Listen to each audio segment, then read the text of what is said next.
ജനകരങ്ങളിൽ സംഭവിക്കുന്ന അബദ്ധങ്ങളും വേണ്ടാത്തരങ്ങളുമാണ് എല്ലാ ഫിത്നയുടെയും ഫസാദിന്റെയും കാരണം എന്ന് ഖുർആൻ ഡിക്ലെയർ ചെയ്തതാണ്. അള്ളാഹു എല്ലാ ഫസാദുകളെ തൊട്ടും നമ്മെ കാത്തുരക്ഷിക്കുമാറാകട്ടെ.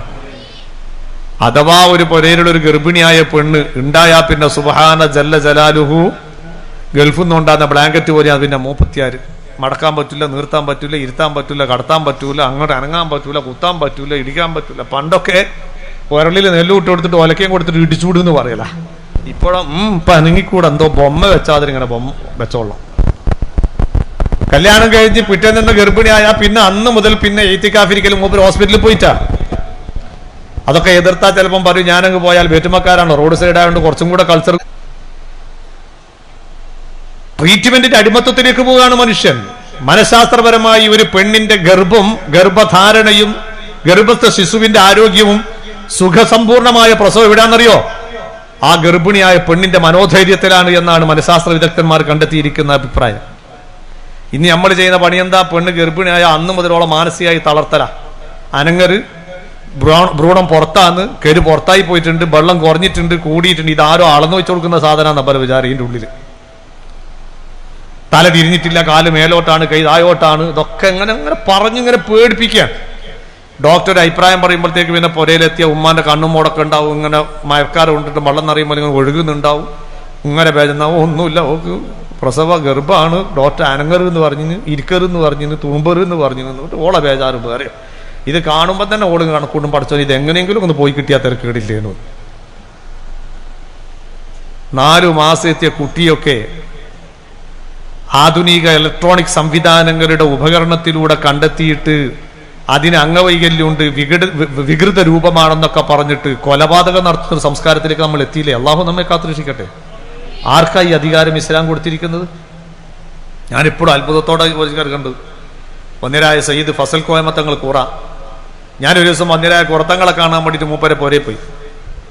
ഞാനെന്തൊക്കെ വർത്താനൊക്കെ പറഞ്ഞിട്ട് ഇറങ്ങാൻ നോക്കുമ്പോൾ ഒരു ചെറുപ്പക്കാരിയായ പെണ്ണ് അവരുടെ ഭർത്താവ് കയ്യിൽ ഒരു ചെറിയ കുട്ടിയായിട്ട് ഇങ്ങനെ വീട്ടിലേക്ക് കയറി. അപ്പൊ എന്നോട് പെട്ടെന്ന് പറഞ്ഞു, പോകല്ല സാരി, അവിടെ നിങ്ങൾക്ക് കാണേണ്ട കേസാ, പ്രസംഗിക്കാൻ പറ്റുമെന്ന്. ഞാൻ ചന്തയിലെ ബേക്കുന്നു.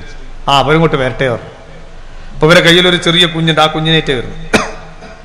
അവര് പറയാ, ഈ കുട്ടിയുടെ ഉമ്മ ഈ കുഞ്ഞിന്റെ ഗർഭം ധരിച്ചപ്പോ 4 മാസമായിട്ട് സ്കാനിങ് ചെയ്തപ്പോൾ ഡോക്ടർമാർ കണ്ടെത്തി ഇത് വികൃത രൂപത്തിലുള്ള കുട്ടിയാണ്, അതുകൊണ്ട് അതിനെ ജീവിപ്പിക്കാൻ പറ്റൂല, എടുത്തു കളയണമെന്ന് പറഞ്ഞു. ഈ പെണ്ണ് കുറച്ചൊരു ആത്മധൈര്യമുള്ള ഒരു പെണ്ണാണ്. അവള് തങ്ങളുമായിട്ട് എന്ത് വിഷയവും കൺസൾട്ട് ചെയ്യും, ട്രീറ്റ്മെന്റ് ഒക്കെ തങ്ങൾ പറയും പോലെ നടത്തി ചെയ്തൊരു പെണ്ണ. ഓള് ഭർത്താവിനോട് പറഞ്ഞു, ഞാൻ കുറത്തങ്ങളെ വിളിച്ചിട്ട് തങ്ങൾ എന്താ പറയുന്നത് അതുപോലെ ചെയ്തോളാന്ന്. ഓള് തങ്ങളെ വിളിച്ചിട്ട് സങ്കടം പറഞ്ഞു, തങ്ങൾ പാപ്പ എങ്ങനെയാ വിഷയമുള്ളത്, അതുകൊണ്ട് ഇന്ന ബുദ്ധിമുട്ടൊക്കെ പറയുന്നത്, എടുത്തു കളയണമെന്നാ പറയുന്നത്, ഞാനെന്താ വേണ്ട, തങ്ങൾ പറയും പോലെ ചെയ്യാന്നത് തീരുമാനം. തങ്ങൾ പാപ്പാക്ക് ചിലപ്പോൾ മറുപടി മൂപ്പര് പെട്ടെന്ന് ഒറ്റയടിക്കെന്ത് പറഞ്ഞ്, മോളെ അല്ല തരുന്നത് അക്കോലത്തില്ല, അത് നമ്മളങ്ങ് മാകുക, അതാ നമ്മളെ ഏറ്റവും വലിയ നിയമത്ത്, ചിലപ്പോൾ അതിലെന്തെങ്കിലും കയറുണ്ടാവും, നീ ആ ഈമാനിലടന്നു എന്ന് പറഞ്ഞു. ഒരു കുപ്പി വെള്ളവും മന്ത്രിച്ചു കൊടുത്തു. സുഖസുന്ദരമായി നല്ലൊരു സ്റ്റൈലം കുട്ടിയെ പ്രസവിച്ചു. ഈ ടീം എന്താ ചെയ്തെന്നറിയോ? വേറെ ഹോസ്പിറ്റലിൽ പോയിട്ട് ഈ പെണ്ണ് പ്രസവിച്ചിട്ട് ഈ കുട്ടീനെ എടുത്തിട്ട് ആദ്യം സ്കാനിങ് നടത്തിയിട്ട് വികൃത കുട്ടിയാന്ന് പറഞ്ഞ ഡോക്ടറില്ലേ, ആ ഡോക്ടറെ തൊണ്ടിട്ട്, സാർ നിങ്ങൾ പറഞ്ഞ കുട്ടിയാ ഈ കുട്ടിയിൽ ഒരു വൈകല്യാത്ത കുട്ടി. ഒരു ഡോക്ടറുടെ അഭിപ്രായം സ്വീകരിച്ചിട്ട് മാത്രം അന്ന് അങ്ങനത്തെ ഒരു ട്രീറ്റ്മെന്റിൽ പോയാൽ ഒരു പാവപ്പെട്ട ഒരു കുഞ്ഞിനെ കൊലപ്പെടുത്തിയിരിക്കുന്ന കൊലപാതകത്തിന്റെ കുറ്റം ആഖിറത്തിൽ നമ്മൾ ഏറ്റുവാങ്ങേണ്ടി വരൂലേ? അള്ളാഹു നമ്മെ കാത്തുരക്ഷിക്കുമാറാകട്ടെ.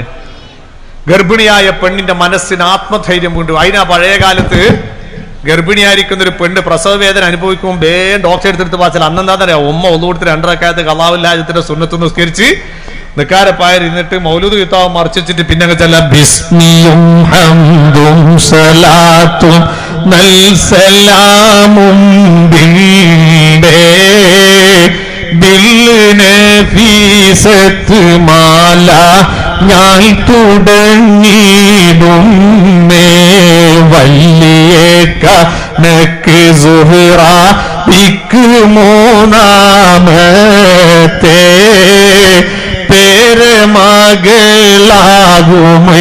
ഈ ബീബി നഫീസത്തെ. നഫീസത്തുൽ മിസ്രിയ റളിയല്ലാഹു അൻഹായുടെ ജീവിത ചരിത്രങ്ങൾ ഉറങ്ങിക്കിടക്കുന്ന നഫീസത്തുമാലങ്ങനെ പാടുകയാണ്. അതേ ചെറിയ പ്രായത്തിൽ തന്നെ ഉമ്മയും വാപ്പയും നഷ്ടപ്പെട്ടിട്ട് ആദ്യത്തെ ഗർഭം ധരിച്ച് പ്രസവിക്കുന്ന സമയത്ത് ഒരു അയൽവക്കക്കാരിയായ പെണ്ണിന്റെ സഹായം ഏറ്റുവാങ്ങി ഉറ്റവരില്ലാതെ ഉടയവരില്ലാതെ മനോധൈര്യത്തോടെ ആത്മവീര്യം വീണ്ടെടുത്ത് അള്ളാഹുവിന്റെ പരീക്ഷണത്തിന്റെ മുന്നിൽ ജയിച്ച് കീഴടങ്ങിയ ഒരു മഹദിയുടെ ജീവിത ചരിത്രം ഇങ്ങനെ പാടുമ്പോ ആ പെണ്ണിന്റെ മനസ്സിന് ധൈര്യം വീണ്ടെടുക്കാൻ കഴിയുകയാ. പോരാ, ആ മഹദിയെ കൊണ്ട് മുൻനിർത്തിയുള്ള ദുആ നടക്കുമ്പോൾ സഹിലാകുകയാ. പരിശൈനോ റഹ്മദൽ നബി മൂത്ത് മകളായേ ബംഗീശം അഹ്ലി ബൈത്തിൽ പതിയോരായേ കരുണാറ്റ തരുളി ബീവി നഫീസത്തിൽ റളിയല്ലാഹു തആല അൻഹയെ മുൻനിർത്തിയിട്ട് ഇങ്ങനെ തവസ്സുൽ ചെയ്ത് ഇങ്ങനെ പാട്ട് ദുആ ചെയ്യാ. അതോടെ സഹിലാകുകയാ. ഇന്നൊന്ന് പറഞ്ഞ് രണ്ടാമത്തിന് കീറി മുറിക്കുക. എന്നെ സമയമില്ലാത്തതുകൊണ്ട് അങ്ങോട്ട് പോകുന്നില്ല. ഏതായാലും ഞാൻ പറഞ്ഞു വന്നത്, ആ ഗർഭിണിയായ പെണ്ണിന്റെ ഗർഭപാത്രത്തിൽ 2 കുട്ടിയായിട്ടുണ്ട് എന്ന് ഡോക്ടർ പറഞ്ഞാലോ പിന്നെ പറയാൻ വേണ്ട. പെണ്ണിനാക്കാണി മുമ്പ് പൊരയിലുള്ള എല്ലാവരും മരിക്കും. അങ്ങനത്തെ ബേജാറില്ല. ഞങ്ങൾ ആലോചിച്ച് നോക്കി, നമ്മളെ പൊരയിലുള്ള നമ്മുടെ സഹജീവിയായ പൂച്ചയില്ലേ, മൂപ്പര് കൊല്ലത്തിൽ എത്ര പ്രാവശ്യമാണ് പേർന്നത്? ഒറ്റ പേറിന് എത്ര കുട്ടികളാ? ഏത് പെണ്ണുങ്ങളാ ഈറ്റെടുക്കാനുള്ളത്? ആരാ അതിന് ചോറ് വെച്ചു കൊടുക്കാനുള്ളത്? ആരാ അതിന് വെള്ളം കൊടുക്കാനുള്ളത്? ആരാ അതിന് ഡോക്ടറെ കാണിക്കാനുള്ള? ആരുമില്ല. അതിനൊരു പ്രശ്നമില്ല. അത് 6 പറ്റ 6 ഉഷാറായിട്ട് 4 മാസം പുറത്തിയാടിയിട്ടിങ്ങ് പോരും. ഓല പയ്യം നോക്കിയിട്ടങ്ങ് പോകും. ആ പൂച്ചന്റെ ഈമാനും കൂടെ ആർക്കില്ലാണ്ടായിപ്പോയി? മനുഷ്യരായ ഞമ്മക്കില്ലാണ്ടായി പോകുന്നുള്ള ഏറ്റവും വലിയ സങ്കടം. അള്ളാഹു നമ്മെ കാത്തുരക്ഷിക്കട്ടെ. അള്ളാഹു നമ്മെ കാത്തുരക്ഷിക്കട്ടെ. പ്രസവിക്കുക എന്നൊരു പ്രക്രിയ മാത്രം, കുറെ സന്താനോൽപാദന പ്രക്രിയ നടക്കണം എന്നതാണ് സൃഷ്ടിപ്പിന്റെ പിന്നിൽ ലക്ഷ്യമെങ്കിൽ നമ്മളെക്കാണിയും കൂടുതൽ അപ്പണിയെടുക്കുന്ന ആരാണ്? പൊരയിലെ പൂച്ചയാ അല്ലേ? നമ്മുടെ തൊട്ടാൽ 7 പ്രാവശ്യം കഴുകൽ നിർബന്ധമായ അയിനജസായിരിക്കുന്ന നായ, അതിന് ഒരു പ്രസവത്തിൽ എത്ര കുട്ടികളാ? അപ്പൊ കുറെ സന്താനോൽപാദന പ്രക്രിയ നടക്കുക എന്നതല്ല മനുഷ്യ സൃഷ്ടിപ്പിന്റെ പിന്നിലുള്ള ലക്ഷ്യം. അതിന്റെ പിന്നിലുള്ള ലക്ഷ്യം വളരെ കൃത്യമായി ഡിക്ലെയർ ചെയ്തു. മനുഷ്യനെ അള്ളാഹു പടച്ചിരിക്കുന്നത് പടച്ച റബ്ബിനെ അറിഞ്ഞ് ആരാധന ചെയ്ത് അവനിലേക്കുള്ള വസൂല് നേടാൻ വേണ്ടിയിട്ടാണ്. വമാ ഖലഖ്തുൽ ജിന്ന വൽ ഇൻസ ഇല്ലാ ലിയഅ്ബുദൂൻ. മനുഷ്യരെയും ഭൂതവർഗത്തെയും നാം സൃഷ്ടിച്ചിരിക്കുന്നത് സൃഷ്ടാവായ അള്ളാഹുവിനെ അറിഞ്ഞ് ഇബാദത്ത് ചെയ്ത് അവന് സമർപ്പണം നടത്താൻ വേണ്ടി, അവനിലേക്ക് ചേരാൻ വേണ്ടിയിട്ട്. ഇപ്പൊ അണിയെടുക്കേണ്ടവരാ ഞമ്മക്കൊക്കെ തോന്നും, ഞാനൊരു നീളക്കുപ്പായ ഒരു വലിയ തലയെക്കെട്ട് ഒരു താടിയലും വെച്ചിങ്ങനെ നടന്ന ആള് വലിയ ജോറായിപ്പോയി, നിങ്ങൾ നല്ലൊരു ഷർട്ടും നല്ലൊരു പാൻറ്റും അതിൻ്റെ ഒക്കെ നല്ലൊരു റാഡോ വാച്ചെല്ലാം കിട്ടി, നിങ്ങൾ വലിയ ഷെയ്ഖായിപ്പോയി. അതിൻ്റെ കൂടെ നമുക്ക് നല്ലൊരു ഫോർച്യൂണറും മറ്റേ ഇനോവയിലും ഉണ്ട്, പിന്നെ ആള് പറയാൻ വേണ്ട, ആള് കടുകടുപ്പായി പോയി. ഇതൊന്നും അള്ളാന്റെ അടുത്ത് ഒരു മണ്ണാങ്കട്ടിയല്ല, ഒരു ഷെയ്ഉം അത് കൂറല്ല. അള്ളാഹുവിന്റെ അടുക്കൽ പരിഗണന അവനെ അറിഞ്ഞാരാധിക്കുന്ന അടിമകളായി മാറുമ്പോഴാണ്. ആ സിട്ടാവായ അള്ളാഹുവിനെ അറിഞ്ഞാരാധിക്കുന്ന അവന്റെ അടിമത്വം സമർപ്പിച്ചുകൊണ്ട് ജീവിക്കുമ്പോഴാണ് ഒരു യഥാർത്ഥ മനുഷ്യൻ അവന്റെ ലക്ഷ്യത്തിലേക്ക് എത്തുന്നത്. അപ്പൊ ഞാൻ പറഞ്ഞു വന്നത്, ഒരു മനുഷ്യൻ മുസ്ലിമാണ് എന്ന് പറയും, അവന്റെ ജീവിതത്തിന്റെ ആത്യന്തികമായിരിക്കുന്ന താല്പര്യം അൽ വസൂലു ഇലല്ലാഹ്, അള്ളാഹുവിലേക്ക് ചേരുക എന്നുള്ളതാണ്. നമ്മുടെ എല്ലാം അള്ളാഹുവിൽ സമർപ്പിക്കാൻ കഴിയണം. നമ്മുടെ നാവ് അള്ളാഹുവിനെ ദിക്ർ ചെയ്യുന്ന നാവാകണം. നമ്മുടെ കൽബ് അള്ളാഹുവിനെ ഓർക്കുന്ന കൽബാകണം. നമ്മുടെ ശ്വാസോച്ഛ്വാസം അള്ളാഹുവിനെ ഓർക്കുന്നതായി മാറണം. ജീവിതത്തിന്റെ A to Z ഹറക്കാത്ത് സക്കനാത്തുകൾ എല്ലാം അള്ളാഹുവിനെ ഓർമ്മപ്പെടുത്തുന്നതാകണം. അതുകൊണ്ടാണ് മഹാന്മാരായ ഔലിയാക്കൾ വലിയ ത്യാഗപൂർണമായ ജീവിതം നയിക്കാൻ ശ്രമിച്ചത്. അതിനു വേണ്ടിയാണ്. അങ്ങിനച്ച് ജീവിച്ച മഹാന്മാരിൽ ഒരു പ്രഗൽഭനാണ് മഹാനായ ഇബ്നു അറബി റഹ്മത്തുള്ളാഹി അലൈഹി. മഹാനായ ഇബ്നു അറബി തങ്ങൾ പാടിയത് കേട്ടില്ലേ? വല്ലൗ ഖാതറതി ഫീ സിവാകി ഇറാദതുൽ അലാ ഖാതിരി യൗമൽ ഹകംതു ബിരിദ്ദതി. എന്റെ കൽബിലെങ്ങാലും എന്റെ മനസ്സിലെങ്ങാനും ഒരു സെക്കൻഡ് അല്ലാ എന്നുള്ള ഓർമ്മയല്ലാത്ത മറ്റു വല്ല ചിന്തകളും കടന്നു വന്നാൽ ഞാൻ എന്നെപ്പറ്റി ആ സമയത്ത് വീഴ്ത്തി എഴുതും, ഞാൻ ഇസ്ലാമിൽ നിന്ന് പുറത്താണ്. സുബ്ഹാന ജല്ല ജലാലുഹു. ഈ പറയുന്ന ഞാനും നിങ്ങളുമൊക്കെ ഒരു നേരമെങ്കിലും അള്ളാഹുവിനെ ഓർത്തു കിട്ടിയെങ്കിലെന്ന് ചിന്തിക്കുമ്പോ ഇബ്നു അറബി തങ്ങൾ പറയുന്നത്, എന്റെ മനസ്സിൽ അല്ല എന്നതല്ലാത്ത മറ്റു വല്ല ചിന്തകളും വന്നുപോയാൽ എന്നെപ്പറ്റി ഞാൻ ആ സമയത്ത് വിധി എഴുതുന്നത് ഞാൻ ഇസ്ലാമിൽ നിന്ന് പുറത്താണ്. ആ രീതിയിൽ മനസ്സിന്റെ ഓർമ്മ അള്ളാഹുവിലേക്ക് ലയിച്ച മഹാൻ, അങ്ങനെ ദിക്ർ കൊണ്ട് നാവും കണ്ണും കാതും കൽബുമെല്ലാം അങ്ങനെ ചിന്തിച്ച് ജീവിച്ചവർ, അങ്ങനെ ജീവിച്ച ചില ആളൊക്കെ കാണുന്നത് മുഴുവനും അള്ളയായി മാറി, കേൾക്കുന്നത് മുഴുവനും അള്ളയായി മാറി. അതല്ലേ മുഹീദ്ദീൻ ശൈഖ് റളിയല്ലാഹു അൻഹു പാടിയ ഒരു മഹാനില്ലേ, അൽഹാജ കൊല്ലുന്നാൽ അന്ന് ഞാനുണ്ടെങ്കിൽ അവർ പീഡിപ്പിഞ്ഞ നിന്നീ പറഞ്ഞോ. അൽഹാജ എന്ന് പറയുന്ന വലിയൊരു മഹാൻ കൊല്ലപ്പെട്ടു പോയി.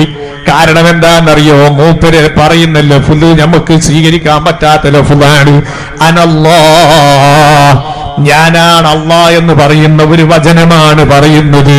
സംഗതി എന്താണെന്നറിയോ? മൂപ്പര് അല്ലാഹ് കൊണ്ട് പറഞ്ഞതല്ല. അദ്ദേഹത്തിന്റെ കണ്ണും കാതും കൽബും എല്ലാം അള്ളയിലങ്ങ് ലയിച്ചപ്പോ കാണുന്നതെല്ലാം അവർക്ക് അള്ളാഹുവിലേക്ക് വസൂലാകാനുള്ള മാർഗമായി മാറി. അപ്പൊ അവർക്ക് പിന്നെ അള്ളയല്ലാതെ മറ്റൊന്ന് കാണാനില്ല. അതിന്റെ ആത്മീയതയിൽ ഒരു വിട്ടിരിക്കുന്ന പദങ്ങളാണ്. റസൂലുള്ളാഹി പറഞ്ഞു, അത് ഉൾക്കൊള്ളാൻ അന്ന് ചിലർക്ക് കഴിയാത്തത് കൊണ്ടാണ് അദ്ദേഹം കൊല്ലപ്പെട്ടു പോയത്. അന്ന് ഞാനുണ്ടെങ്കിൽ കൊല ചെയ്യുന്നവരുടെ കരങ്ങളിൽ ഞാൻ പിടിച്ചു തടുക്കുമായിരുന്നു. എന്റെ പ്രിയപ്പെട്ട ചെറുപ്പക്കാരെ, എന്റെ പ്രിയപ്പെട്ട ഉമ്മപെങ്ങന്മാരെ, ഞാൻ പറഞ്ഞു വന്നതിന്റെ ആകത്തുക എന്താണെന്നറിയോ? നമ്മൾ പരിപൂർണമായി അള്ളാഹുവിലേക്ക് ചേരേണ്ടവരാണ്. പക്ഷേ 24 മണിക്കൂറും ആ ചിന്തയുമായി നമുക്ക് നടക്കാൻ കഴിയുന്നില്ല. കാരണം എന്താണെന്നറിയോ? ജീവിക്കുന്നത് ദുനിയാവിലാണ്. ദുനിയാവിന്റെ പേര് തന്നെ ആലമുൽ അസ്ബാബ് എന്നാണ്. എന്നാൽ കാരണങ്ങളുമായി ബന്ധപ്പെട്ട് ജീവിക്കുന്ന ലോകത്ത് നമുക്ക് ഉമ്മനെ പോറ്റണം, വാപ്പയെ പോറ്റണം, ഭാര്യയെ സംരക്ഷിക്കണം, മക്കളെ സംരക്ഷിക്കണം, ഒരുപാട് കുടുംബ പശ്ചാത്തലങ്ങൾ ശ്രദ്ധിക്കണം. അതുപോലെ തന്നെ ഇസ്ലാമികമായ പ്രവർത്തനങ്ങൾക്ക് കാശ് വേണം. അപ്പൊ ദുനിയാവിൽ പല വിഷയങ്ങളുമായി നമ്മൾ ഇടപഴകേണ്ടി വരുന്നു. അതിനു വേണ്ടിയുള്ള ഒരു വലിയ ഇബാദത്താണ് 5 നേരത്തെ നിസ്കാരം കേട്ടോ.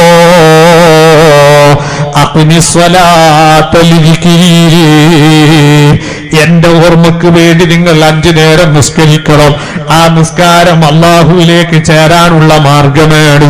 വിശുദ്ധ റമളാനല്ലേ അടുത്തുകൊണ്ടിരിക്കുന്നത്. ആ റമളാനിലുള്ള നോമ്പ് നമുക്ക് അള്ളാഹുവിലേക്ക് ചേരാനുള്ള വഴിയാണ്. തൊട്ടപ്പുറം ഹജ്ജിന്റെ മാസമല്ലേ വരുന്നത്. കഴിവുള്ള ആളുകൾ അത് ചെയ്യണം. അത് അള്ളാഹുവിലേക്ക് ചേരാനുള്ള വഴിയാണ്. ഈ വരുന്ന വെള്ളിയാഴ്ച രാവ് ബറാഅത്ത് രാത്രിയാണ്. അന്ന് 3 യാസീനോദലും സൂറത്തു ദുഖാനോദലും സുന്നത്താണ്. പ്രത്യേകമായി ദുആ ചെയ്യൽ സുന്നത്താണ്. വലിയ പുണ്യമുള്ള രാത്രിയാണ്. ആ രാത്രിക്ക് പ്രത്യേകതയുണ്ടെന്ന് റസൂലുള്ളാഹി പഠിപ്പിച്ചിട്ടുണ്ട്. ഇന്നല്ലാഹ ലയത്ലിഉ, ഹദീസിൽ കാണാം, അതേ ശഅബാൻ 15-ാം രാവിൽ അള്ളാഹു അടിമകൾക്ക് വേണ്ടി വെളിവാകുന്ന ദിവസമാണ്. എന്നിട്ട് പടച്ചോനിങ്ങനെ പറയുകയാണ്, ആരെങ്കിലും എന്നോട് പൊറുക്കലിനെ തേടുന്നുണ്ടോ? ഞാൻ അവനിക്ക് പൊറുത്തു കൊടുക്കാം. ആരെങ്കിലും എന്നോട് റിസ്ക് തേടുന്നുണ്ടോ? ഞാൻ അവനിക്ക് റിസ്ക് കൊടുക്കാം. ആരെങ്കിലും വലിയ പരീക്ഷണങ്ങളിൽ അകപ്പെട്ടവരുണ്ടോ? നീ എന്നോട് ആ രാത്രിയിൽ ചോദിക്കുമോ നിനക്ക് ഞാൻ രക്ഷ തരാം. ഇങ്ങനെ പടച്ചവൻ അടിമയിലേക്ക് അടുക്കുന്ന വല്ലാത്തൊരു രാത്രിയാണ്. ഈ ഹദീസ് ദഈഫാണെന്ന് പറഞ്ഞപ്പോ അതേ ഇസ്ലാമിന്റെ ഏറ്റവും വലിയ 2 കേന്ദ്രം നിലനിൽക്കുന്ന സൗദിയില്ലേ, അതേ മക്കത്തുൽ മുക്കറമയും മദീനയും നിൽക്കുന്ന സൗദി അറേബ്യയുടെ പ്രഗത്ഭ പണ്ഡിതന്മാർ ഇപ്പോൾ പരസ്യമായി സമ്മതിക്കുന്നു ലൈലത്തുൽ ബറാ എന്ന് പറഞ്ഞൊന്നുണ്ട്. അതിന് ബഹുമാനമുണ്ട്. ഈ ഹദീസ് യുക്തനാശിയക്കാർ അവരുടെ വലിയ ഹദീസ് പണ്ഡിതനായി അംഗീകരിക്കുന്ന അൽബാനി പോലും അതിനെ സഹീഹാക്കിയിട്ടുണ്ട്. ജീവിതത്തിൽ അവൻ കാത്തു സൂക്ഷിക്കേണ്ട ഒരു നിർബന്ധ കാര്യമുണ്ട്. ഏതാണെന്നറിയുമോ? സിലത്തുൽ അർഹാം, കുടുംബബന്ധം ചേർക്കലാണ്. ഇമാം മുസ്ലിം റളിയല്ലാഹു തആല നിവേദനം ചെയ്ത ഹദീസിൽ കാണാം, കുടുംബബന്ധത്തോട് അല്ലാഹു ചോദിക്കുകയാണ്, അല്ല കുടുംബബന്ധമേ, നിനക്ക് ഞാൻ എന്ത് തന്നാലാണ് തൃപ്തിപ്പെടുക? പല ഓഫറുകളും പടച്ചോൻ കുടുംബബന്ധത്തോട് പറഞ്ഞു, ഒന്നും ഏൽക്കുന്നില്ല. അവസാനം പടച്ചോൻ കുടുംബബന്ധത്തോട് പറയുകയാണ്, പോൽ ഒരേ ഒരു കാര്യമെന്നാൽ അവസാനമായി നിനക്ക് ഞാൻ ഓഫർ തരട്ടെ. കുടുംബബന്ധമാകുന്ന നിന്നെ ആര് ചേർക്കുന്നുവോ അവനെ ഞാൻ എന്നിലേക്ക് ചേർക്കാം. കുടുംബബന്ധമാകുന്ന നിന്നെ ആര് മുറിച്ചു കളയുന്നുവോ അവനിക്ക് എന്നോടുള്ള ബന്ധം ഞാൻ മുറിച്ചു കളയാം. റസൂലുള്ളാഹി തങ്ങൾ പറയുന്നു, ഇതങ്ങ് പറയുമ്പോൾ കുടുംബബന്ധം പറയുന്നു, ഞാൻ അതുകൊണ്ട് പൊരുത്തപ്പെട്ടിരിക്കുന്നു. അതുകൊണ്ടാണ് ശഅബാൻ 15 രാത്രിയിൽ ദുആക്ക് ഉത്തരം കിട്ടാത്ത ചില ആളുകളെ പറഞ്ഞ കൂട്ടത്തിൽ ഒന്ന് കുടുംബബന്ധം മുറിച്ചവനും പിണങ്ങി നിൽക്കുന്നവരുമാണെന്ന് മുഹമ്മദുർ റസൂലുള്ളാഹി. കുടുംബബന്ധം മുറിച്ചവനും പരസ്പരം പിണങ്ങി നിൽക്കുന്നവരും ഓല ദുആക്കും അമലിനും ഒന്നിനും അല്ലാഹുവിന്റെ സ്വീകാര്യത ഉണ്ടാവില്ല. ഒന്നിനും സ്വീകാര്യം, ഒക്കെ പെൻഡിങ്ങിലാണ്. ആ പിണക്കം എന്ന് മാറുന്നോ അന്നേ അല്ലാഹു സ്വീകരിക്കും. അപ്പൊ ഒരാൾ എത്ര നിക്കരിച്ച് നോമ്പ് നോറ്റ് ഹജ്ജ് ചെയ്ത് സക്കാത്ത് കൊടുത്ത് എന്ത് ചെയ്തു വെച്ചാലും അവന്റെ അടുക്കൽ കുടുംബബന്ധം ചേർക്കുക, കുടുംബബന്ധം മുറിച്ചു കളയുക, കുടുംബബന്ധത്തെ അടുപ്പിക്കാതെ അകന്നു നിൽക്കുക, പിണങ്ങുക, ഈ ദുസ്വഭാവം നിലനിൽക്കുന്നുണ്ടോ ഓന്റെ ഇബാദത്തിന് പിന്നെ സ്വീകാര്യതയില്ല. ആ വിഷയം പരിഹരിച്ചാൽ മാത്രമേ എന്താവുള്ളൂ, അല്ലാഹു തആല അവന്റെ അമലുകൾ സ്വീകരിക്കുള്ളൂ. അതുകൊണ്ട് ഇന്നത്തെ വാളിന്റെ സദസ്സിൽ പങ്കെടുത്ത നമ്മളൊക്കെ ഒന്നിങ്ങനെ മനസ്സൊന്നിങ്ങനെ ഓടിക്കുക. ഞാൻ എൻ്റെ കുടുംബത്തിൽ ആരോടൊക്കെ പിണങ്ങി നിൽക്കുന്നുണ്ട്, എൻ്റെ കുടുംബത്തിൽ എവിടെയൊക്കെ ചീറ്റലും പൊട്ടലും വിള്ളലും ഉണ്ടായിട്ടുണ്ട്, നാളെയോടുകൂടെ അത് ഞാൻ പരിഹരിച്ചിരിക്കും എന്ന ഒരു അസ്മിലേക്ക് എത്തണം. അല്ലാഹു തൗഫീഖ് ചെയ്യട്ടെ. അല്ലാഹു നമ്മെ അനുഗ്രഹിക്കുമാറാകട്ടെ. അല്ലാഹു കുടുംബബന്ധം നിലനിർത്തുന്ന വിജയികൾ ഉൾപ്പെടുത്തി തരട്ടെ. കുടുംബബന്ധം എപ്പോഴും അള്ളാഹിനോട് ഇങ്ങനെ ദുആ ചെയ്യാൻ പോലെ മൻ വസലനി വസലഹുല്ലാഹ്, കുടുംബബന്ധമാകുന്ന എന്നെ ആര് ചേർക്കുന്നോ പടച്ചോനെ അവനെ നിന്നിലേക്ക് ചേർക്കണേ. വമൻ ഖതഅനി ഖതഅഹുല്ലാഹ്, കുടുംബബന്ധമാകുന്ന എന്നെ ആര് മുറിച്ചു കളയുന്നോ പടച്ചോനെ നിന്നെ തൊട്ടുള്ള ബന്ധത്തിൽ അവനെ മുറിച്ചു കളയണേ അല്ലാ എന്ന് കുടുംബബന്ധം എപ്പോഴും ദുആ ചെയ്യുമെന്ന് സയ്യിദുനാ മുഹമ്മദുർ റസൂലുള്ളാഹി, ഹബീബുനാ മുഹമ്മദുർ റസൂലുള്ളാഹി. അപ്പൊ കുടുംബബന്ധം എന്ന് പറയുന്നത് ഒരു മുസ്ലിമായ മനുഷ്യന്റെ ജീവിതത്തിൽ ഏറ്റവും കൂടുതൽ ശ്രദ്ധിക്കേണ്ടതും ഏറ്റവും കൂടുതൽ പരിഗണിക്കേണ്ടുന്ന ഒരു വിഷയമാണ്. ഒരു മനുഷ്യൻ അവന്റെ ആയുസ്സിൽ, അവന്റെ സമ്പത്തിൽ, അവന്റെ മറ്റെല്ലാ വിഷയങ്ങളിലും അല്ലാഹു തആല ഒരാൾക്ക് ബർക്കത്ത് ചെയ്യണമെങ്കിൽ അവൻ കുടുംബബന്ധം ചേർക്കുന്നവൻ ആ.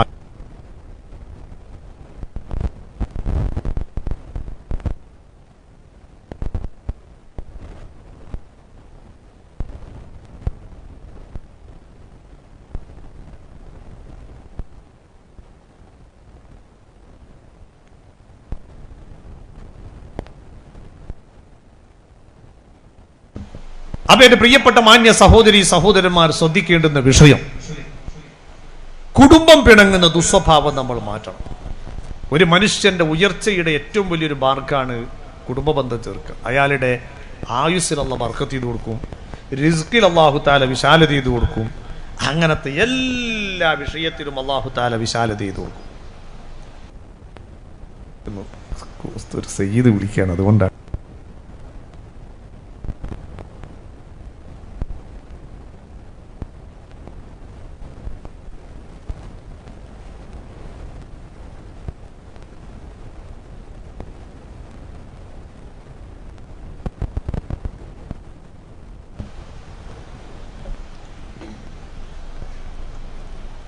കുടുംബ ബന്ധത്തെ ചേർക്കുക എന്ന് പറയുന്നത് നമ്മുടെ ജീവിതത്തിൽ ഒഴിച്ചുകൂടാൻ പറ്റാത്ത ഏറ്റവും വലിയൊരു ഇബാദത്തായി ഏറ്റെടുക്കണം. അത് ഇബാദത്താ. അല്ലാണ്ട് നമ്മൾ നിക്കരിച്ച് നോമ്പ് നോറ്റ് ഹജ്ജ് ചെയ്തു സക്കാത്ത് കൊടുത്തു ഒക്കെ ചെയ്ത് മാതാപിതാക്കളുമായി പിണങ്ങി, ഭാര്യയും ഭർത്താവും തമ്മിൽ പിണങ്ങി, മക്കളും കുടുംബവും തമ്മിൽ പിണങ്ങി, അയൽവക്കക്കാര് തമ്മിൽ പിണങ്ങി, എല്ലാവരും പിണങ്ങി. ഇങ്ങനെ പിണങ്ങി ലൈലത്തുൽ ബറായിൽ അല്ലാഹു തആല ദുആക്ക് ഇജാബത്ത് കൊടുക്കാത്ത ഒരാൾ മുഷാഹിൻ, പിണങ്ങി നിൽക്കുന്നവനിക്ക് എന്തില്ല? ദുആക്ക് ഉത്തരമില്ലെന്ന് സയ്യിദുനാ മുഹമ്മദുർ റസൂലുള്ളാഹി ഹബീബുനാ മുഹമ്മദുർ റസൂലുള്ളാഹി. അപ്പൊ നമ്മൾ ഈ പിണക്കവും കൊണ്ട് നടന്നിട്ട് കുറെ നിക്കരിച്ചിട്ട് നോമ്പ് പിന്നെന്താ കാര്യം? അപ്പൊ അത് തീർക്കണം. ഈ ശഅബാൻ ബാഞ്ചിന്റെ മുമ്പ് അതൊക്കെ ഉണ്ട് ക്ലിയർ ചെയ്യാം. എന്ത് കാരണമല്ല. അപ്പൊ ചില ആളൊക്കെ പറയും, ഞാൻ ഓനോട് അങ്ങോട്ടൊന്നും ചെയ്തിട്ടില്ല, അവർ ഇങ്ങോട്ട് വരട്ടെ എന്ന് പറയും. അങ്ങനത്തെ അഹങ്കാരമൊന്നും ഞമ്മക്ക് വേണ്ട. കാരണം നമ്മൾ എന്തെല്ലാം തെറ്റ് അള്ളാനോട് ചെയ്യുന്നിട്ട് അല്ല എന്താ നമുക്ക് ഇങ്ങോട്ട് പുറത്തിരുന്നില്ലേ? നമ്മൾ എന്തിന് അഹങ്കാരിയാകണം? നമ്മൾ കുടിക്കുന്ന വെള്ളം അള്ളാഹുവിൻ്റെത്, ഭുജിക്കുന്ന ഭക്ഷണം റബ്ബിൻ്റെത്, ധരിച്ച വസ്ത്രം റബ്ബിൻ്റെത്, ഇരിക്കുന്ന ഭൂമി റബ്ബിൻ്റെത്, കിടപ്പിടം റബ്ബിൻ്റെത്, ശ്വസിക്കുന്ന വായു റബ്ബിൻ്റെത്, എല്ലാ ആനുകൂല്യവും റബ്ബിൻ്റെത്. എന്നിട്ട് നമ്മളൊക്കെ അള്ളാഹ് പറയുമ്പോൾ കേൾക്കുന്നോല അല്ല. എന്നിട്ട് ഒരു അടിമ തെറ്റ് ചെയ്തുമ്പോ അലാ മുസ്തഗ്ഫിരീൻ അള്ളാഹ് അങ്ങനെ പറയാ, ആരെങ്കിലും എന്നോട് പൊറുക്കലിനെ തേടാൻ തയ്യാറുണ്ടോ? ഫഅഗ്ഫിറു ലഹു, ഞാൻ അവർക്ക് പുറത്തു കൊടുക്കാന്ന് പടച്ചോൻ ഇങ്ങോട്ട് പറയാ. അതുകൊണ്ട് പടച്ച റബ്ബിനെ സ്നേഹിക്കുന്ന മുസ്ലിമീങ്ങൾ ഇങ്ങോട്ട് തെറ്റ് ചെയ്തവനായാലോടോ നമ്മൾ തമ്മിൽ ഒരു വിഷയമുണ്ട്, നല്ലൊരു ദിവസവും മാസവും ആണ്, അതുകൊണ്ട് അതൊക്കെ കൊണ്ട് പൊരുത്തപ്പെട്ടേക്ക്. ഇനി നമ്മൾ അതിനെപ്പറ്റി എന്താക്കണ്ട. എത്ര റാഹത്തായി. എന്നിട്ട് ഓൻ മറ്റോ ചിലപ്പോൾ പിറ്റേന്ന് രാവിലെ പറയും, നീ രസറിയാ ഓ നമ്മളെടുത്ത് പൊരുത്തപ്പെടിക്കാൻ വന്നു, ഓനടുത്ത് പറഞ്ഞോട്ടെ, നിങ്ങൾ അമ്പാകും കേൾക്കണ്ട, ഓന് വന്നേറ്റ് ആയിക്കോട്ടെ. നമ്മളതെന്താണ്ട ഒരു ലാഭത്തിന്റെയോ നഷ്ടത്തിന്റെയോ കണ്ണായി കാണേണ്ടതില്ല. അള്ളാഹു നമുക്ക് നല്ല ബുദ്ധിവശാരം ചെയ്തു തരട്ടെ, നല്ല പ്രവർത്തനത്തിൽ അള്ളാഹു തആല തൗഫീഖ് ചെയ്യട്ടെ. ഏതായാലിരിക്കട്ടെ, ഞാൻ പറഞ്ഞു വരുന്നത് ഈ കുടുംബ ബന്ധം എന്ന് പറയുന്നത് വലിയ വിഷയമാണ്. കുടുംബ ബന്ധം എന്ന് പറഞ്ഞാൽ തന്നെ എന്താ? കൂടുമ്പോൾ ഇമ്പമുണ്ടാകുന്ന ടീം എന്നാ. ഒരു പരസ്പരം കണ്ടുമുട്ടുമ്പോ ഒരു വല്ലാത്തൊരു ഇമ്പം അങ്ങോട്ടും ഇങ്ങോട്ടും. ഈ ഇമ്പം സ്നേഹം അതൊന്നാമതായി പ്രകടമാകുന്നത് ആരിൽ നിന്നാണെന്നറിയോ? അത് മാതാപിതാക്കളിൽ നിന്ന്.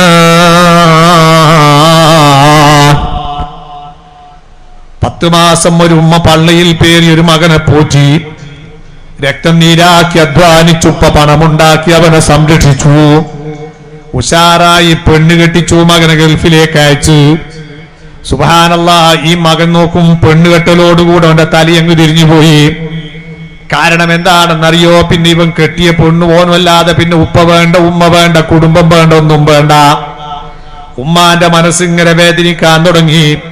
കുറെ തങ്ങന്മാരെ കൊണ്ട് ദ്വാർപ്പിച്ചു, മൗലിയമാരെ കൊണ്ട് ദ്വാർപ്പിച്ചു, ഒരു ഫലവും കാണുന്നില്ല.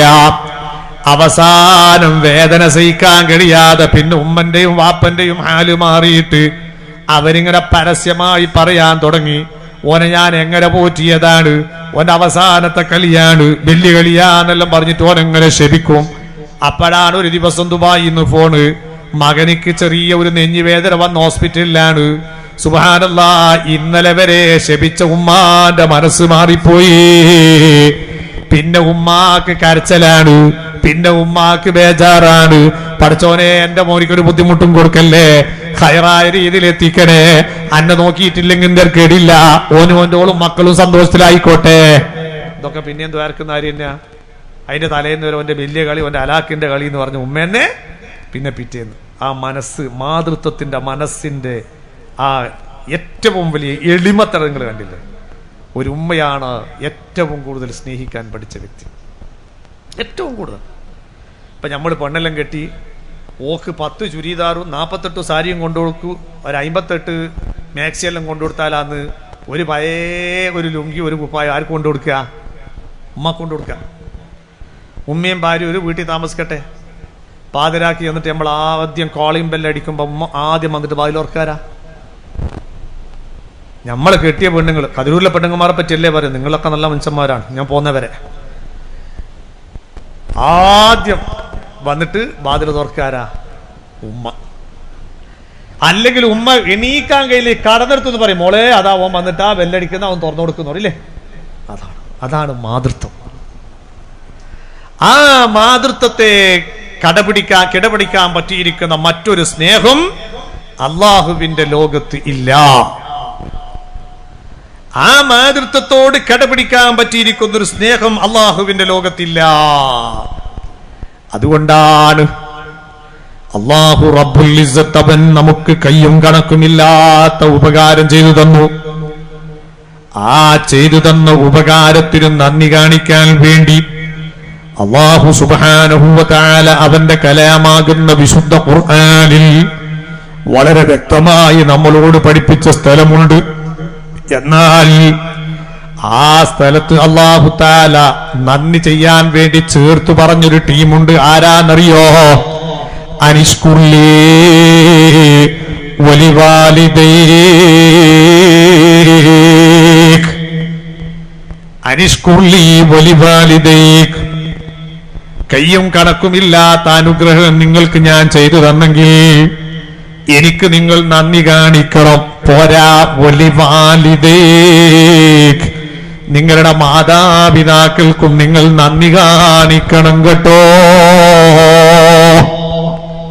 അല്ലാഹു റബ്ബുൽ ഇസ്സത്ത് അവൻ ചെയ്ത ഉപകാരത്തിന് നന്ദി കാണിക്കാൻ പഠിപ്പിച്ച സ്ഥലത്ത് തൊട്ടടുത്തിട്ട് ചേർത്ത് പറഞ്ഞ ഒരൊറ്റ ടീം ആരാ?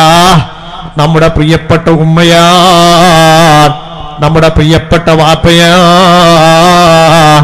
അൽ ജന്നത്തു തഹത അഖ്ദാമിൽ ഉമ്മാത്ത്.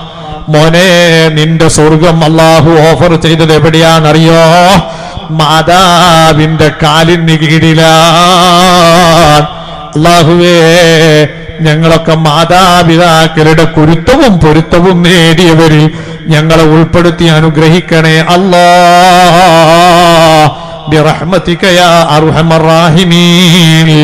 സ്വന്തം ഉമ്മയോട് പിണങ്ങിയവർ, സ്വന്തം വാപ്പയോട് പിണങ്ങിയവര്, അഥവാ ആ പിണക്കത്തോടെ ഉമ്മയും വാപ്പയും മരിച്ചുപോയെങ്കിൽ ഇനി അവരുടെ ഖബർ സിയാറത്തെങ്കിലും വർദ്ധിപ്പിച്ച് അവരുടെ പേരിൽ കഴിയാവുന്ന നല്ല നല്ല കാര്യങ്ങൾ ചെയ്ത് ഹദിയ ചെയ്തിട്ടെങ്കിലും അവരുടെ പൊരുത്തം നേടാൻ ശ്രമിച്ചോ. അല്ലാഹുവേ, ഞങ്ങളിൽ നിന്ന് മരണപ്പെട്ടു പോയ മാതാപിതാക്കൾക്ക് നീ പുറത്തു കൊടുക്കണേ റബ്ബേ. ജീവിച്ചിരിക്കുന്ന മാതാപിതാക്കൾക്ക് ആഫിയത്തുള്ള ദീർഘായുസ് തരണം അല്ലാഹ്. മാതൃത്വം പിതൃത്വം എന്ന് പറയുന്ന അത്രയും വലിയ വിഷയമാണ്. മാതൃത്വത്തിന്റെയും പിതൃത്വത്തിന്റെയും ഇടയിൽ, അള്ളാഹുവിന്റെയും ഇടയിൽ പിന്നെ മറ്റൊരു ഗ്യാപ്പില്ല. ഏത് വലിയായാലും നബിയായാലും മാതൃത്വത്തിന്റെയും മാതാപിതാക്കളുടെയും അള്ളാഹുവിന്റെ ഇടയിൽ എന്തില്ല? വേറൊരു മറ. മാതൃത്വത്തെയും പിതൃത്വത്തെയും അവഗണിച്ചാൽ ഏത് പറപറക്കുന്ന ആളായാലും ആ സ്പോട്ടിൽ പരീക്ഷണം ഏറ്റുവാങ്ങേണ്ടി വരും. ഓലെ വേദനിപ്പിച്ചാൽ മതി, അപ്പ അതിന്റെ കടുപ്പം തിരി. അള്ളാഹു നമ്മെ കാത്തുരക്ഷിക്കട്ടെ. നിങ്ങൾ കണ്ടില്ലേ സയ്യിദുനാ അബൂ ഹുറൈറ റളിയല്ലാഹു അൻഹു? നേരെ ഇരുന്ന് കേട്ടോ, മനസ്സ് മറ്റു ഭാഗത്തേക്ക് മാറണ്ട. അള്ളാഹു നമ്മുടെ സദസ്സ് ബർക്കത്തുള്ള സദസ്സാക്കി തരട്ടെ. നേരെ ഇരുന്ന് കേട്ടോ. മഹാനായ അബൂ ഹുറൈറ റളിയല്ലാഹു അൻഹു ആരാ? വലിയ സ്വഹാബിയാണ്. നബി സല്ലല്ലാഹു അലൈഹി വസല്ലമ തങ്ങളെ തൊട്ട് നിരവധി ഹദീസ് റിപ്പോർട്ട് ചെയ്ത മഹാനാണ്. അങ്ങനത്തെ മഹാനായ അബൂ ഹുറൈറ റളിയല്ലാഹു അൻഹു നബി സല്ലല്ലാഹു അലൈഹി വസല്ലമ തങ്ങളെ കൊണ്ട് വിശ്വസിച്ചു. പക്ഷേ തന്റെ പ്രിയപ്പെട്ട ഉമ്മ ഇസ്ലാമിൽ വന്നിട്ടില്ല. ഇസ്ലാമിൽ വന്നിട്ടില്ല എന്ന് മാത്രമല്ല, അള്ളാഹുവിന്റെ ഹബീബിനെ വല്ലാതെ ആക്ഷേപിക്കും, വല്ലാതെ കുറ്റം പറയും, തള്ളിപ്പറയും, അധിക്ഷേപം നടത്തും. അബൂ ഹുറൈറയാണെങ്കിലോ അള്ളാഹുവിന്റെ ഹബീബിന്റെ സ്നേഹത്തിൽ ലയിച്ച ഒരു മുക്കിപ്പൊരിച്ചൊരു പ്രതീകമുള്ള മനുഷ്യത്വമാണ്. അബൂ ഹുറൈറയ്ക്ക് ഇത് സഹിക്കാനും കഴിയൂല. നേരെ റസൂലുള്ളാഹി തങ്ങളുടെ ഹദ്റത്തിൽ വന്ന് പറയും, നബിയേ, എന്റെ ഉമ്മാങ്ങളെ ആക്ഷേപിക്കുന്നത് എനിക്ക് കേട്ട് സഹിക്കാൻ കഴിയുന്നില്ല നബിയേ, അതുകൊണ്ട് ഞാൻ വേറെ മാറി താമസിച്ചു പോട്ടെ നബിയേ. ആരാ മോനെ? മുഹമ്മദുർ റസൂലുള്ളാഹി. മുഹമ്മദുൽ ദിക്റു റൂഹുൽ ലി അൻഫുസിനാ മുഹമ്മദുൻ ശുക്റുഹു ഫർളുൻ അലൽ ഉമമി. നേരെ ഇരുന്ന് ഉറക്ക സ്വലാത്തിലെ മൗലായ സ്വല്ലി വസാ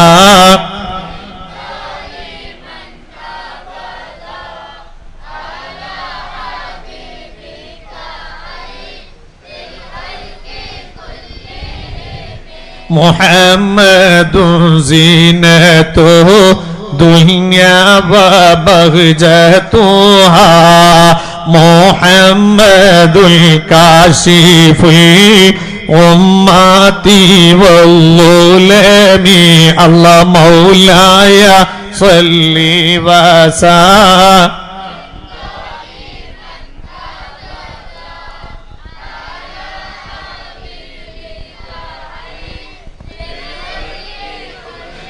മുഹമ്മദുൻ അശ്റഫുൽ അഅറാബി വല്ലഹജമി മുഹമ്മദുൽ ഖൈറു മൻ യംശി അലാ ഖദമി. അല്ലാഹ് മൗലായ സ്വല്ലി വസാ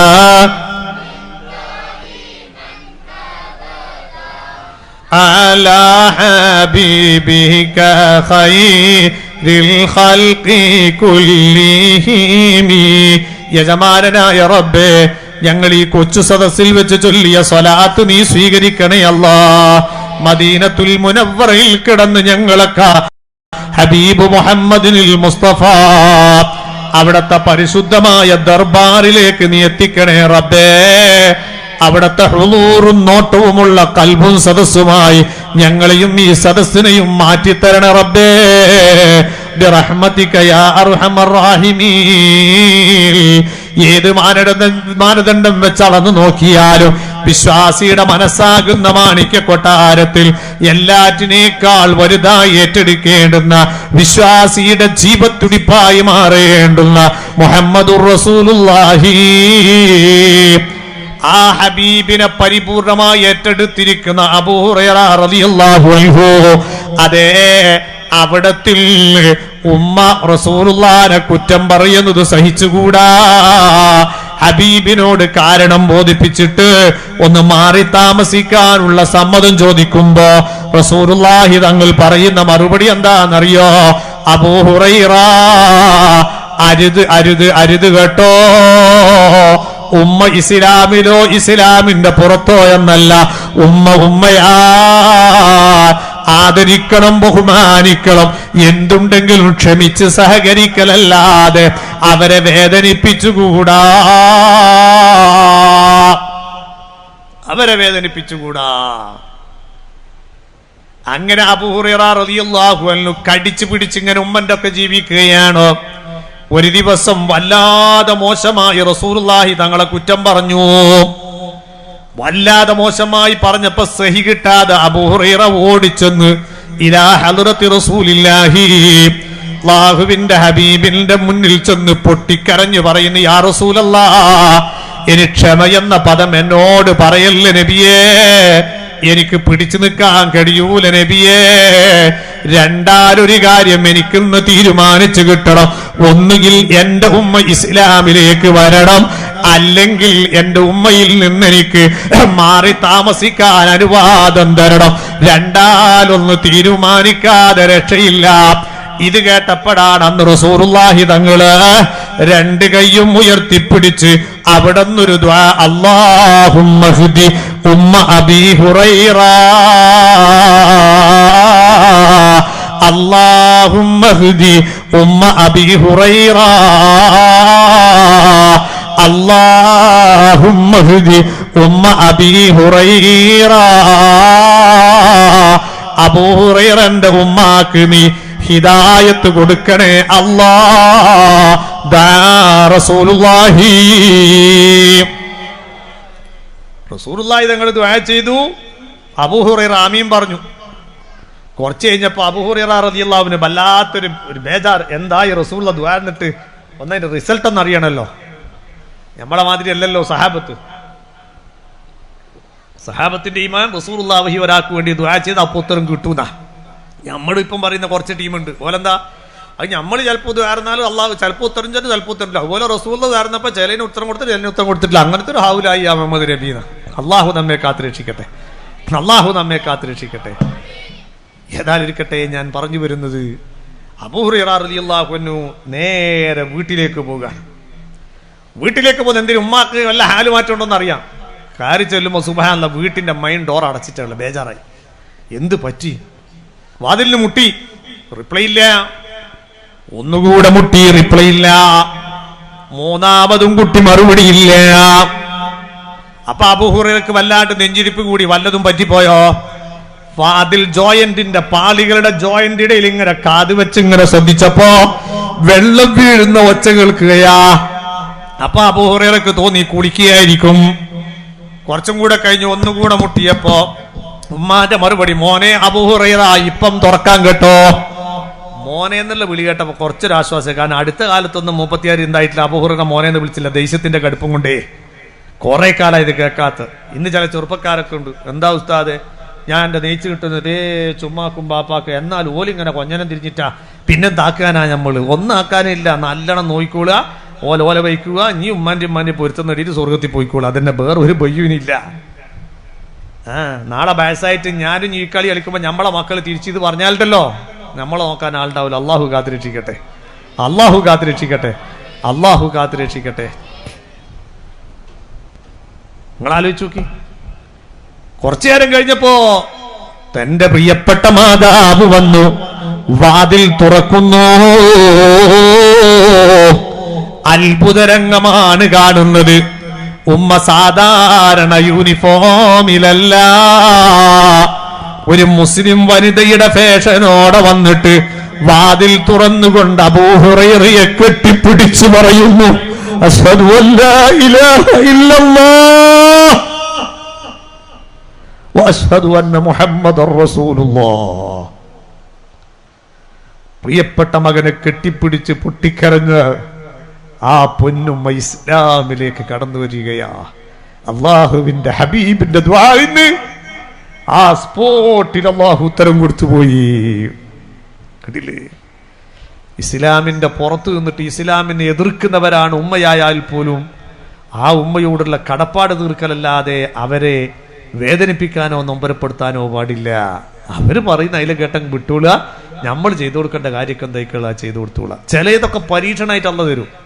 മക്കൾ ഇഷ്ടം പോലെ ഉമ്മാനിപ്പാനും നോക്കും, പക്ഷെ ഓൾക്ക് എപ്പോഴും കണ്ടുകൂടാത്ത ആരിയിരിക്കും, ഞമ്മടിയിരിക്കും. അപ്പൊ അവിടെ നമ്മൾ മനസ്സിലായിക്കൊണ്ട് ഇത് അള്ളാഹുവിന്റെ പരീക്ഷണാണ്.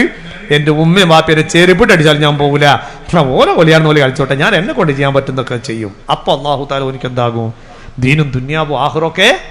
പക്ഷെ അതിനൊക്കെ കുറച്ചെന്ത് വേണം? ക്ഷമ വേണം. പക്ഷെ അതിന് മറ്റൊരു കാര്യം കൂടെ ഉണ്ട്. ഉമ്മയും ബാപ്പൊക്കെ ഹയാത്ത് കാലത്ത് അങ്ങനത്തെ മക്കളെ കിട്ടണമെങ്കിൽ ഹയാത്ത് കാലത്തെ മക്കളൊക്കെ ഏത് കോലത്തിൽ വണ്ണം വെപ്പിക്കണം. അത്തരത്തിലുള്ള ഇൽമൊക്കെ പഠിപ്പിച്ചു കൊടുത്തിട്ട് പോലെ നന്നാക്കി വണ്ണം വെപ്പിക്കണം.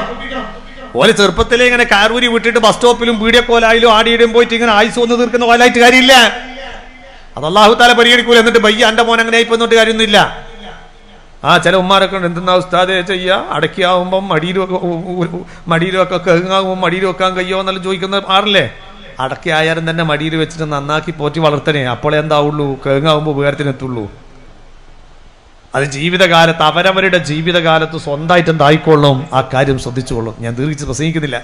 ഇൻഷാല്ലാ ശേഷം അതൊക്കെ ഇൻഷാല്ലാ ഉസ്താദ്മാരൊക്കെ പറയും. ഞാൻ ഹക്ക് പറയാണ്, ഇന്നലെ ടെസ്റ്റിംഗ് കഴിഞ്ഞ് വന്നിട്ടുള്ളൂ. ഇന്നലെ രാവിലെ 11:30 മണിക്ക് ഹോസ്പിറ്റലിൽ പോയിട്ട് 5:30 മണിക്കാണ് ചെക്കപ്പ് ചെയ്ത് വന്നിരിക്കുന്നത്. ഞാൻ പിന്നെ ഇതൊക്കെ നിങ്ങളോടുള്ള രണ്ടാമതൊരു വാക്ക് മാറ്റം കഴിയൂല. എന്ത് സംഭവിച്ചാലും തിരക്കുള്ള വന്ന് കയറിയ അടങ്ങുമെന്നുള്ള നീയത്തിൽ എന്താക്കിയതാണ്, വന്നതാണ്. അള്ളാഹു നമുക്കൊക്കെ ആഫിയത്തുള്ള ദീർഘായുസ് നൽകുമാറാകട്ടെ. ഇൻഷാ അല്ലാഹ് നിങ്ങളൊക്കെ ആരോഗ്യത്തിന് വേണ്ടി ദുആ ചെയ്യാം. തൗഫീഖ് പോലെയും പിന്നീട് നമുക്ക് ബന്ധപ്പെടാം. അള്ളാഹു നമുക്ക് തൗഫീഖ് നൽകട്ടെ. അള്ളാഹു നമുക്കൊക്കെ ആഫിയത്തുള്ള ദീർഘായുസ് തരട്ടെ. എൻ്റെ കഥ പറയുമ്പോൾ ഒരു മുഹമ്മദ് കിമ്പതുണ്ട്, ആ കൂട്ടത്തിൽപ്പെട്ട തന്നെയാണ്. എല്ലാം എക്സ്ട്രാ ഫിറ്റിങ്സ് ഉള്ള സൈസാണ്. അള്ളാഹു തആല എല്ലാവരും രോഗവും ശിഫിയാക്കട്ടെ. എല്ലാവർക്കും അള്ളാഹു തആല ആഫിയത്തുള്ള ദീർഘായുസ് തരട്ടെ. എല്ലാവരുടെയും ബുദ്ധിമുട്ട് അള്ളാഹു തആല തീർത്തു തരട്ടെ. ആരെയും അള്ളാഹു തആല നിത്യരോഗികളാക്കാതിരിക്കട്ടെ. രോഗത്തിലായി അള്ളാഹു കടത്താതിരിക്കട്ടെ. അള്ളാഹുവെ ഞങ്ങളുടെ താഅത്ത് നീ മുടക്കല്ലേ റഹ്മാനെ, ദീനി ഖിദ്മത്ത് നീ മുടക്കല്ലേ റഹ്മാനെ. ആഫിയത്തുള്ള ദീർഘായുസ് ഞങ്ങൾക്ക് എല്ലാവർക്കും നീ നൽകണേ റഹ്മാനെ. ഞങ്ങളുടെ കുടുംബങ്ങൾക്ക് നീ നൽകണേ റഹ്മാനെ. ബിറഹ്മതിക യാ അർഹമർ റഹീമീൻ. അപ്പോൾ ഉമ്മയെയും വാപ്പയെയും ബഹുമാനിക്കുന്നത് അവരേത് പക്ഷത്ത് നിന്ന് നോക്കിയല്ല, അതാ മാതൃത്വം പിതൃത്വം എന്ന മാനദണ്ഡം വെച്ചുകൊണ്ട് ബഹുമാനിച്ചോളണം. മുസ്ലിമായ ഒരു മനുഷ്യൻ ആ അച്ഛൻ്റെയും അമ്മയുടെ മകൻ ഇസ്ലാമിലേക്ക് വന്നു, എന്നാലും ഓനക്ക് കൊണ്ട് അച്ഛൻ്റെ അമ്മനെ തൊട്ട ഒന്നും മുറിയൂല. ആ രീതിയിൽ വരുന്ന മറ്റൊരു ബന്ധമാണ് മുലകുടി ബന്ധം. അപ്പുറത്തെ പുരയിലെ കല്യാണിന്റെ മുലപ്പാല് 7 പ്രാവശ്യം ഇപ്പുറത്തെ പുരയിലുള്ള കുട്ടി കുടിച്ചിട്ടുണ്ടെങ്കിലുണ്ടല്ലോ, സംഗതി ഓന്റെ ഉമ്മയായി മാറി. ആര്? കല്യാണി അമ്മ. തമാശക്കളിയല്ലേ ഇത്. ഇസ്ലാം അത്രയും വലിയ ബന്ധാണ് മാതൃത്വത്തിനും പിതൃത്വത്തിനും കൊടുക്കുന്നത്. അള്ളാഹു നമ്മെ ഖൈറിന്റെ അഹ്ലുകാരിൽ ഉൾപ്പെടുത്തി തരട്ടെ.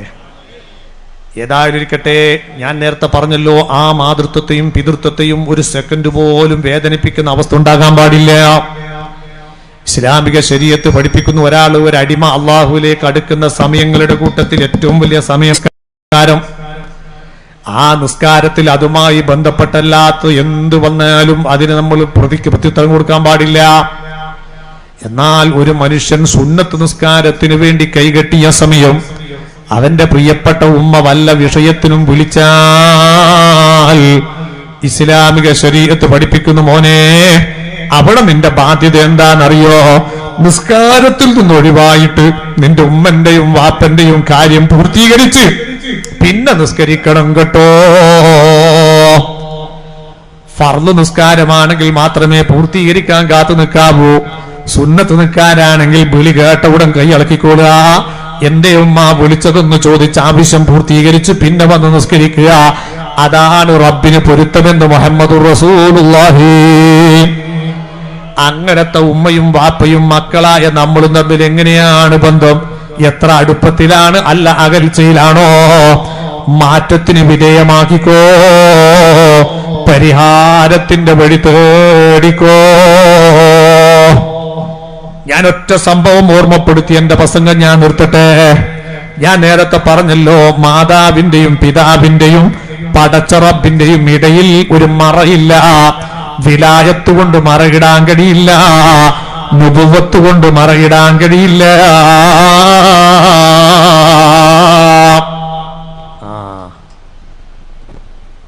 എന്താ കാരണോ? നബി സല്ലല്ലാഹു അലൈഹി വസല്ലമ തങ്ങൾ ഒരു സംഭവം അതാ സഹാബത്തിന് വിശദീകരിച്ചു കൊടുക്കുന്നു. മുൻകാലഘട്ടത്തിൽ ഒരു വലിയ മഹാൻ അനുഭവിക്കേണ്ടി വന്ന പരീക്ഷണത്തിന്റെ കഥയാ. എന്താണ് ആ കഥയെന്നറിയുമോ? നമുക്കെല്ലാവർക്കും അറിയാം.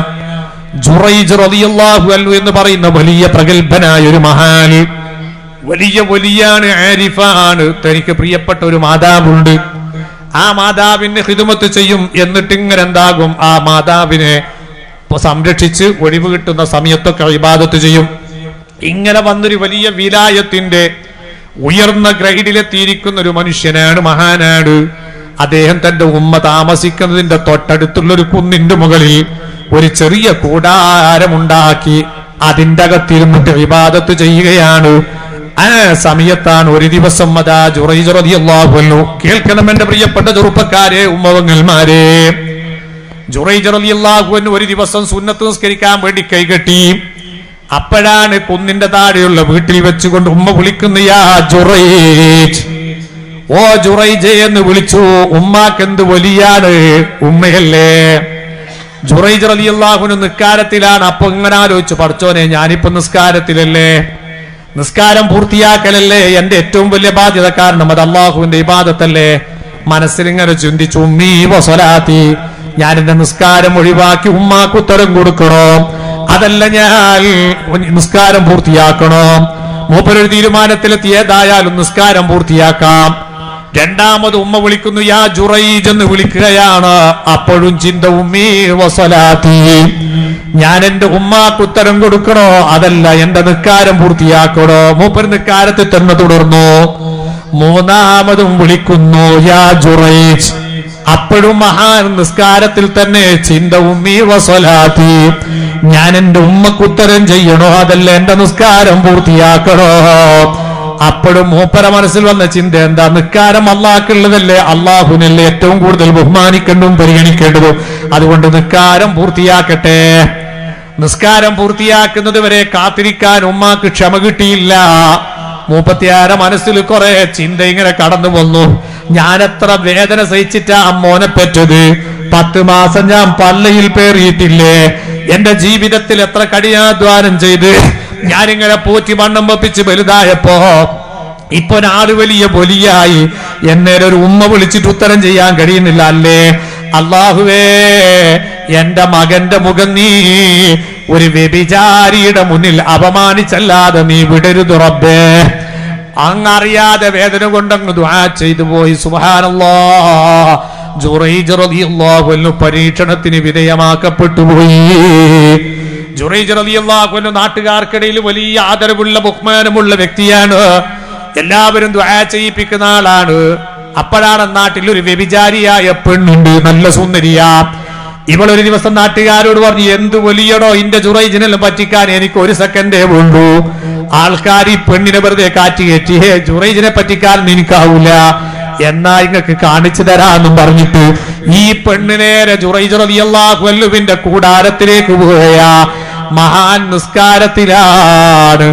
ഈ പെണ്ണ് തന്റെ ശരീരത്തിലുള്ള വസ്ത്രങ്ങൾ അടിച്ചു മാറ്റി പൂർണ്ണ നഗ്നയായിക്കൊണ്ട് നൃത്തം ചവിട്ടാൻ തുടങ്ങി. ജുറൈജിൻ റളിയല്ലാഹു അൻഹുവിന്റെ മനസ്സിളകുന്നില്ല. അല്ലാഹുവിലുള്ള അചഞ്ചലമായ വിശ്വാസത്തിൽ പിടിമുറുക്കി നിസ്കാരം പൂർത്തിയാക്കുന്നു. ഈ പെണ്ണ് വിടുന്നില്ല. മണിക്കൂറുകളോളം ജുറൈജ് റളിയല്ലാഹു അൻഹുവിനെ വഞ്ചിക്കാനുള്ള എല്ലാ ശ്രമം നടത്തിയിട്ടും പരാജയപ്പെട്ടു. ഈ പെണ്ണിന് ഭയങ്കര അഭിമാന പ്രശ്നമായി. നാട്ടുകാരുടെ ഇടയിൽ മനസ്സിലാവുമല്ലോ. അങ്ങനെ ഈ കൂടാരത്തിന്റെ പുറത്തിറങ്ങിയപ്പോ ഒരാടിനെ മേക്കുന്ന മനുഷ്യൻ അതിലേ പോവുകയാണ്. അവനുമായി കൊണ്ട് സല്ലപിച്ചു ബന്ധപ്പെട്ടിട്ട് അതിൽ ഇവൾ ഗർഭിണിയാകുന്നു. ഇവള് പിന്നെ പരസ്യമായിട്ട് അടിച്ചുവിടാൻ തുടങ്ങി. എടാ, എന്റെ പള്ളിയിലുള്ള കുട്ടി ജുറൈജിന്റെതാണ്, മറ്റതാണ്, മറിച്ചതാണ്, ഞാൻ ഗർഭിണിയാണെന്നൊക്കെ പറഞ്ഞ് ജുറൈജ് റളിയല്ലാഹു അൻഹുവിനെ അപമാനിക്കാൻ വേണ്ടി തുടങ്ങി. സുബ്ഹാന ജല്ല ജലാലുഹു. ആരും മൈൻഡിയില്ല. ഈ പെണ്ണ് പ്രസവിച്ചപ്പോ ഒരു കുട്ടി. ആരാവുപ്പ? ജുറൈജ് എന്നീ പെണ്ണങ്ങ് അടിച്ച് പരസ്യപ്പെടുത്തി. നാട്ടുകാര് ദേഷ്യം പിടിച്ചോടി വന്നിട്ട് ജുറൈജ് റളിയല്ലാഹു അൻഹുവിന്റെ കൂടാരം അടിച്ചു പൊളിച്ചു. അതിന്റെ അകത്തു നിന്ന് വലിച്ചു പുറത്തിട്ടു. നീ വലിയ ബൊലിയാന്നും പറഞ്ഞിട്ട് ആളപ്പഞ്ചിക്കുന്ന വ്യഭിചരിച്ച കള്ള എന്ന് പറഞ്ഞു വിളിക്കാൻ തുടങ്ങി. മഹാനുഭാവൻ ഒരു തെറ്റും ചെയ്തിട്ടില്ല. ഒരു ഉമ്മാന്റെ ദുആ ഫലിച്ചുപോയി. പക്ഷേ വലിയല്ലേ, അള്ള രക്ഷപ്പെടുത്തുമല്ലോ. അല്ലാഹു തആല ഉടൻ തന്നെ അവിടെ ഒരു പരിഹാരം. മൂപ്പര് ചോദിച്ചു, എന്തിനാ നിങ്ങൾ എന്നെ തല്ലുന്നത്? ഒരു 5 മിനിറ്റ് നിങ്ങൾ സമയം തരണം. നിങ്ങൾ ആ കുട്ടിയെ ഒന്ന് എനിക്ക് തരുമോ, ഒന്ന് കാണിച്ചു തരുമോ? ഉടൻ തന്നെ പറഞ്ഞു, ഞാൻ ഒന്ന് വുളൂ ചെയ്ത് 2 റക്അത്ത് നിസ്കരിക്കട്ടെ. അപ്പോഴും തല്ലി തന്നെ. എന്ത് നിക്കാരടാ ഇന്റെ തട്ടിപ്പ്? അല്ല, നിങ്ങളൊന്ന് അനുവദിക്കണം. അങ്ങനെ കേണപേക്ഷിച്ച് വുളൂ ചെയ്ത് 2 റക്അത്ത് നിസ്കരിക്കാൻ അനുവാദം കൊടുത്തു. നിസ്കരിച്ചതിന്റെ ശേഷം ആ കുട്ടിയെ ഒന്നെന്റെ മുന്നിൽ തരുമോ എന്ന് ചോദിച്ചു. ആൾക്കാർ കൊണ്ടുപോയി കടത്തി. ആൾക്കാരൊക്കെ ഇങ്ങനെ അത്ഭുതത്തോടെ നോക്കുക, എന്താ സംഭവിക്കാൻ പോകുന്നത്? ജുറൈജ് റളിയല്ലാഹു അൻഹു ആ കുട്ടിയുടെ പൊക്കിൾ കൊടുമ്പിൽ ഒന്നിങ്ങനെ കൈകൊണ്ട് ചൂത്തിയിട്ട് ഒരൊറ്റ ചോദ്യം, മൽ അബൂ, നിന്റെ വാപ്പയാരാ? പെറ്റ് വീണ പൊന്നുമോൾ. അതാ സംസാരം എന്തെന്നറിയാത്ത കുട്ടി ഉറക്ക മറുപടി, എന്റെ വാപ്പ ഇന്നാലിന്ന ആട്ടിടയനാ. ഇതങ്ങ് കണ്ടപ്പോ നാട്ടുകാര് ബേജാറായി. ആ പെണ്ണിനെ പിടിച്ച് ബലമായി നിർത്തിയിട്ട് ചോദ്യം ചെയ്തപ്പോ പെണ്ണുള്ളതെല്ലാം പറഞ്ഞു. ജുറൈജിനെ എനിക്ക് പറ്റിക്കാൻ കഴിഞ്ഞിട്ടില്ല. പക്ഷേ ജുറൈജിനെ പറ്റിക്കാൻ കഴിയാതെ നിങ്ങളുടെ മുന്നിൽ ഞാൻ അപമാനിക്കപ്പെടുന്നതിന്റെ പേര് ഞാനൊരു ആട്ടിടയനുമായിട്ടാണ് അന്ന് ബന്ധപ്പെട്ടത്. അതിലുണ്ടായ കുട്ടിയാ. അവസാനം നാട്ടുകാരൊക്കെ കൂടിയിട്ട് ജുറൈജ് റളിയല്ലാഹു അൻഹുവിനോട് മാപ്പ് ചോദിച്ചു. നിങ്ങൾക്ക് വലിയ കൂടാരമുണ്ടാക്കി തരാമെന്ന് പറഞ്ഞു. മഹാൻ പറഞ്ഞു, എനിക്ക് നിങ്ങളെ കൂടാരൊന്നും വേണ്ട, എനിക്ക് പഴയതുള്ളതുപോലെ നാക്കി തന്നാ മതി. ഞാൻ എന്റെ റബ്ബിന് വേണ്ടി ജീവിച്ചോട്ടെ, നിങ്ങൾ എന്നെ ശല്യപ്പെടുത്താതിരുന്നാ മതി. എന്റെ കരളിന്റെ കഷ്ടങ്ങളായ ചെറുപ്പക്കാരെ, എന്റെ പ്രിയപ്പെട്ട കാരണവന്മാരെ, ഒരു ഉമ്മ വിളിച്ചപ്പം ഒരു വലിയ നിസ്കാരത്തിലായിട്ട് ഉത്തരം ചെയ്യാൻ വൈകിപ്പോയതിന്റെ പേരിൽ ആ ഉമ്മ മകനിക്കെതിരെ ദുആ ചെയ്തപ്പോൾ അല്ലാഹു സ്വീകരിച്ചിട്ടുണ്ടെങ്കിൽ, ആ മകനെ പരീക്ഷിക്കപ്പെട്ടു പോയെങ്കിൽ മാതൃത്വം വലുതാണ്, പിതൃത്വം വലുതാണ്. അതുകൊണ്ട് എന്റെ പ്രിയപ്പെട്ട സഹോദരന്മാരോട്, എന്റെ സഹോദരിമാരോട് എനിക്ക് പറയാനുള്ളത്, മാതാപിതാക്കളാണ് കുടുംബ ബന്ധത്തിന്റെ ആദ്യത്തെ കണ്ണീർ. ആ മാതാപിതാക്കളെ ആദരിക്കേണ്ടുന്ന രൂപത്തിൽ ആദരിച്ചു കൊള്ളണം, ബഹുമാനിക്കേണ്ടുന്ന രൂപത്തിൽ ബഹുമാനിച്ചു കൊള്ളണം. അവരുടെ കാലിന് കീഴിലാണ് നമ്മുടെ സ്വർഗമെന്ന് നബി സല്ലല്ലാഹു അലൈഹി വസല്ലമ തങ്ങൾ പഠിപ്പിച്ചു. അർഹമുർ റഹീമീനായ മലിക്കുൽ ജബ്ബാറായ റബ്ബേ, സാധുക്കളായ ഞങ്ങൾക്കൊക്കെയും ഞങ്ങളുടെ മാതാപിതാക്കളുടെ കുരുത്തവും പൊരുത്തവും നൽകി നീ അനുഗ്രഹിക്കണം അല്ലാഹ്.